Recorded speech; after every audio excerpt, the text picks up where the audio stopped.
Ni chipukizi wako Brightness Boniface na tumekuandalia mada nzuri inayohusu mabadiliko ya tabia nchi.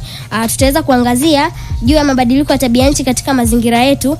Watoto wanashiriki vipi, lakini pia watoto wanaathiriwa vipi na mabadiliko haya ya tabia nchi. Na pia unaweza kutuma ujumbe wako mfupi wa maandishi humu ndani ya studio kupitia namba 0782623362 0782623362. Na nilikutaarifu kwa siku ya leo sitakuwa peke yangu, nitakuwa na watu wenzangu ambao wamejiandaa vyema kabisa kuhakikisha unaweza kuelimika lakini pia kuhabarika. Ngoja niwapatie nafasi hii ili uweze kuwafahamu. Utakuwa nami Baraka Joseph, ni mwanahabari mtoto. Utakuwa ni Diana Lucas, ni mwanahabari mtoto. Hawa ni watu wenzangu ambao kwa siku ya leo nitashirikiana nao kuhakikisha unaweza kuelimika lakini pia kuhabarika zaidi juu ya mada yetu ya leo inahusu mabadiliko ya tabia nchi. Watu wenzangu, mambo zenu? Poa. Habarini? Nzuri. Natumaini hamjambo kabisa. Ndio. Na mmejiandaa vizuri kuhakikisha msikilizaji anaweza kupata maarifa mapya kupitia mada yetu inayohusu mabadiliko ya tabia nchi. Si ndio dada Diana pamoja na kaka Baraka? Ndio. Asanteni kabisa. Tuanze na dada Diana. Dada Diana, kwa upande wako unaposikia tabia nchi unaelewa ni nini? Tabia nchi ni wastani wa hali ya hewa uliorekodiwa kwa kipindi cha miaka 30 au zaidi. Asante sana. Na kwa upande wako kaka Baraka, unaposikia hali ya hewa kama dada Diana alivyosema ni wastani wa hali ya hewa unaorekodiwa kwa kipindi cha miaka 30 au zaidi, unaweza ukatuambia hali ya hewa ni nini? Hali ya hewa ni kitendo cha sehemu kuwa na mazingira aina fulani, yani mvua za kutosha, upepo na mazingira kama miti na viumbe ambao vinakaa. Hiyo ndio inasababisha kuwepo kwa hali ya hewa. Asante sana kaka Baraka. Hapo kwa upande wako unaweza ukatuambia mabadiliko ya tabia nchi ni nini?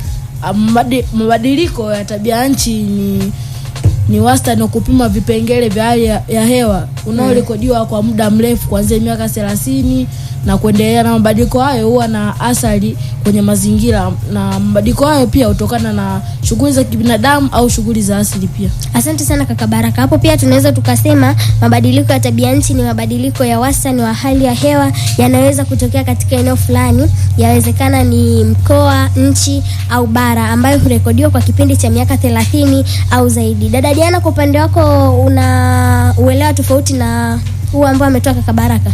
Kwa mimi ninavyoelewa ni mabadiliko ya vipengele vya hali ya hewa ambayo yanatokea katika eneo fulani, mfano kata, wilaya, mkoa, nchi au bara, ambayo inarekodiwa kwa kipindi cha miaka 30 au zaidi. Asanteni sana watoto wenzangu. Msikilizaji, wakati huo unaendelea kutuma ujumbe wako mfupi wa maandishi humu ndani ya studio kupitia namba 0782623362 ukituambia ukitoa uelewa wako na maoni yako juu ya mabadiliko ya tabia nchi, hali ya hewa, sababu za mabadiliko ya tabia nchi na mambo mengi kabisa yanayohusiana na mabadiliko ya tabia nchi. Si ndio kaka Baraka? Ndio. Hapo kwa upande wako unafikiri ni sababu zipi ambazo zinaweza kusababisha mabadiliko ya tabia nchi? Sababu ambazo zinaweza kusababisha mabadiliko ya tabia nchi, kwanza zipo sababu mbili. Kuna majanga ya asili na kuna sababu za binadamu. Kwa upande shughuli za binadamu. Shughuli za binadamu nasema. Ndio. Kwa upande wa shughuli za binadamu, kwanza kuna ukataji wa miti, uchomaji wa misitu. Ndio. Lakini pia kutumia rasilimali ambazo ni za asili vibaya. Kwa mfano maji, unakuta mtu analima pembeni ya mto ambao maji yote yanakuwa nenda kwenye sehemu ambayo analima, kwa hiyo inapelekea huo mtu kukauka. Lakini pia kutotunza mazingira, yani kutupa taka ovyo na shughuli za viwandani. Hiyo pia ni shughuli za binadamu ambazo zinasababisha sana kwa upande mkubwa mabadiliko ya tabia nchi. Kaka Baraka, wewe nikiendelea kukupatia nafasi naona kama vile utamaliza yote. Ngoja nimpatie nafasi hii dada Diana ili aweze kutuelezea kwa upande wa majanga ya asili. Sababu ambazo zinasababisha mabadiliko ya tabia nchi kwa upande wa majanga ya asili, kwanza kuna tetemeko la ardhi, kuna volcano, kuna mafuriko, lakini pia kuna tsunami ambao hivyo ndo ambavyo vinasababisha mabadiliko ya tabia nchi kwa upande wa majanga ya asili. Asanteni sana watoto wenzangu. Msikilizaji, kama ndio unafungulia redio yako, unasikiliza Afya Radio 96.9 na kipindi hewani ni Watoto Bamba, na tumekuandalia mada nzuri inayohusu mabadiliko ya tabia nchi. Kaka Baraka, naam, unacha kuongezea hapo kwa upande wa majanga ya asili? Cha kuongezea kwenye upande wa majanga asili kama dada Diana alivyosema, labda ni kuelezea tu kidogo.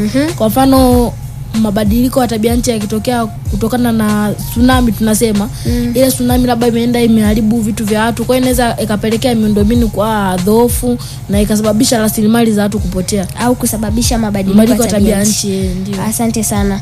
Kaka Baraka. Naam. Unafikiri jamii inashiriki vipi katika kuhakikisha watoto tunakuwa na uwezo wa kukabiliana na mabadiliko ya tabia nchi?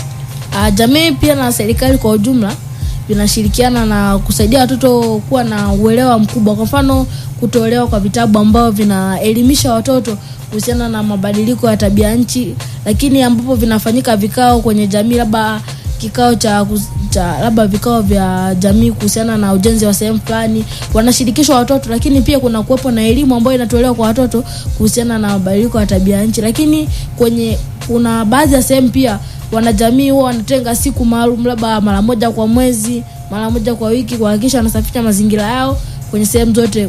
Katika shughuli hizo, baadhi ya jamii wanahakikisha kuwa watoto pia wanashiriki ili kuwajengea uwezo mzuri na mkubwa wa kusaidia katika utunzaji wa mazingira. Asante sana kaka Baraka kwa upande wako ulivyoelezea. Na kwa upande wako dada Diana, unafikiri jamii inashiriki vipi katika kukabiliana na mabadiliko ya tabia nchi? Jamii inashiriki kwanza inatoa elimu. Kwa mfano kwenye vile vikao vya serikali unakuta wameitisha pale Nzengo, wanaanza kuongea kwamba usikate miti ovyo, wasitupe taka ovyo. Lakini pia jamii inashiriki kwa kupanda miti, ambapo unakuta jamii inakuwa inapanda mti. Kwa mfano unakuta wanatenga siku maalum. Kwa mfano kama kijiji kimeshasema tarehe 27 ni kupanda mti kila mtu, kwa hiyo wanapanda mti wanaendelea kupendezesha mazingira. Lakini pia inashiriki kwa kutuelimisha sisi watoto. Kumbuka walimu tunapoenda kule shuleni tunafundishwa mambo ya tabia nchi. Kwa hiyo kumbuka watoto ni taifa la kesho. Kwa hiyo na sisi wanatuelimisha kwa namna moja ama nyingine, ambapo tunaelewa kuhusu mabadiliko ya tabia nchi. Asante sana. Lakini pia jamii inashiriki kwa kiasi kikubwa kwa kutoa elimu kwa watoto, kushiriki katika vikao, ila sio kwa kiasi kikubwa sana tukiangalia, kwa sababu katika maeneo mbalimbali kuna watu ambao bado wanaendelea kuwa wanatupa taka ovyo, ufugaji ambao haufuati kanuni, ambao anaweza kusababisha mmomonyoko wa udongo, si ndio kaka Baraka? Ndio. Unacho kuongezea? Hapana. Naomba basi uelezee hapo kwenye upande wa jamii, wewe katika jamii unayoishi, ulielezea kwa upande wa watoto wanashiriki vipi katika kukabiliana na mabadiliko ya tabia nchi. Sasa unafikiri jamii inashiriki vipi? Kwanza jamii ikisaidiwa pia na serikali inasaidia kutoa elimu. Serikali inasaidia kutoa elimu kwa jamii kuhusiana na mabadiliko ya tabia nchi, kuhusiana na ukataji wa miti ovyo, kuhusiana na uchomaji wa misitu. Kwa hiyo inawasaidia jamii kwa ujumla kutunza mazingira na kuyafanya mazingira na kusaidia kuepukana na mabadiliko ya tabia nchi. Kwa hiyo jamii inashiriki kamilifu kwenye usafi wa mazingira, kutenga taka. Yaani kuna taka za chuma, za plastiki pamoja na zile taka ambazo zinawahi kuoza mapema kama mabaki ya vyakula. Kwa hiyo ndizo shughuli ambazo jamii kwa upande wangu naona inashiriki vizuri kwenye kukabiliana na mabadiliko